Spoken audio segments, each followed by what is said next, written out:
So I'm going to talk to you guys today about texting and driving. I'm here to tell you to not text and drive. Texting and driving not only affects you, but the people around you.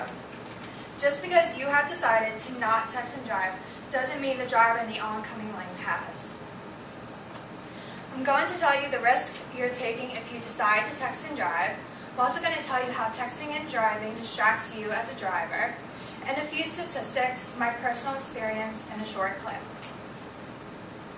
According to the Center for Disease Control and Prevention, they list 3 types of distractions. Visual, which is taking your eyes off the road. Manual, which is taking your hands off the wheel. And cognitive, taking your mind off what you're doing. Any of these 3 can result in increasing your chances of getting into an accident. The CDC also states that 75% of drivers between the ages of 18 and 29 talk on their cell phone while driving at least in the last 30 days, and 40% talk on their cell phones regularly or fairly. They also claim that 52% of drivers, also again between the ages of 18 and 29, text and send emails while driving in the last 30 days. The NOYS, the National Organization for Youth Safety, mentions an interesting fact on how when taking your eyes off the road for about 5 to 6 seconds, driving at 55 miles an hour can equal the length of driving a football field. And a football field, just for your reference, is about 100 yards. Okay. According to the National Highway Transportation Safety Administration, texting makes a crash 23 times more likely to occur. In 2011, there were about 1.3 million car crashes. That's about 299,000 crashes that involved a cell phone. The boy in this picture is Xavier. You may have seen him in the AT&T commercials. He was hit by a driver who was texting and is now paralyzed from the neck down. Most of us make the excuse that it's okay to text and drive with excuses like, reading a text is safer than composing and sending one. Or, drivers hold the phone near the windshield for better visibility. They increase following distance, and the text only at a stop sign or a red light. I don't know about you guys, but I pretty much do all those things. I hold the phone like right here, like as if it's going to be better. So what's the solution? Well, there's AT&T Drive Mode. It's an app that your phone where it can go completely silent while driving, and it can automatically respond with a custom message like, hold on, I'm driving, or give me a few minutes.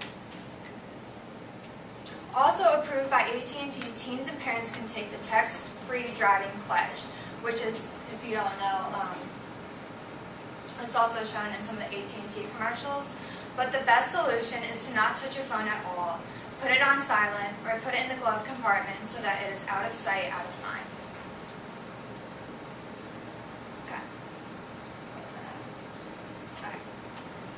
In my personal experience, one day I was driving on my way home from Hackettstown to Lake Papcom, which is about a 20-minute drive. I was making a right-hand turn from a side street to a main street. There was a coffee mug on the passenger seat and it fell forward onto the floor. As I was making the right-hand turn, I reached over in hopes that I would be able to pick it up before the coffee spilled all over my car. When I couldn't reach it, I decided I would get it later. When I looked back up at the road, I was completely in the left lane and had almost hit a guy on his motorcycle. I then realized that if it had been a car in place of the motorcycle, I would have hit the car head on. Luckily for me, because the guy was on a motorcycle, he was able to slide right past me, and unfortunately was unharmed. I also thought the same thing could have happened to me if I was texting.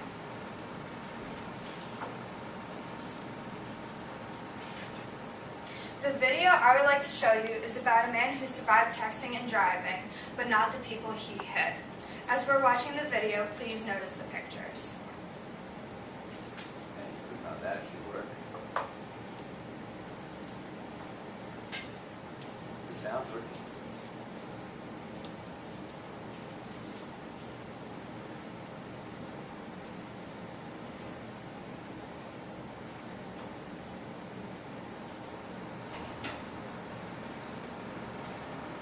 You want to pull people through, I pull people It's not worth it. I tell my story, and one thing that I tell the kids is, I want them to look at me and be able to say, I do not want to be him. I don't want to do what he did. I don't want to cause the pain that he's caused. I was 19 years old. Living at home with my parents. On my way to work, I made a choice to text and drive. I go across the center line and I hit another car. And in that car were two men that were also headed to work, and they were both killed on impact. I was sentenced to 30 days in jail, so they put me in a cell, gave me a small blue pad. It's about 1.5 inches thick, and they threw it on the floor, and that was it. I sat in there with these two guys that I didn't know, that I didn't have anything in common with. The guy that was waiting to be transported to prison because he had nearly beaten his girlfriend to death. Growing up to that point, I was invincible. Nothing bad was going to happen to me. And yeah, texting while driving, I did probably 90% of the time when I drove. That was driving to me. Just driving, being on your phone. It wasn't driving and texting, it was just driving.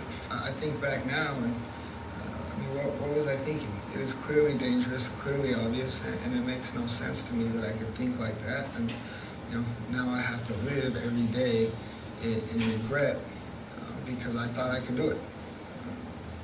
And I hate myself every day for it. I don't remember if I was sending or reading. That's also part of my message. That message was so unimportant to me in my life. I was less than 5 minutes away from work. Could whatever I was texting waited 5 minutes? Yeah, absolutely. There's not a day that goes by that I don't regret what I did. I always tell kids, as difficult and as hard as my time was in jail, I would go back, I would spend the rest of my life in that 23-hour lockdown cell on the floor if I could bring back those two men's lives.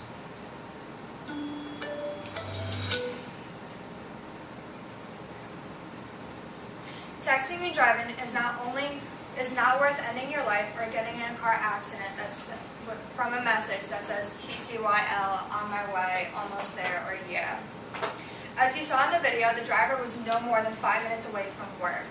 He couldn't even remember if he was reading a text or sending one because it wasn't that important. Please don't make the same mistake he made, and while driving, don't pick up the phone. A text is not worth risking your life or someone else's. Thank you.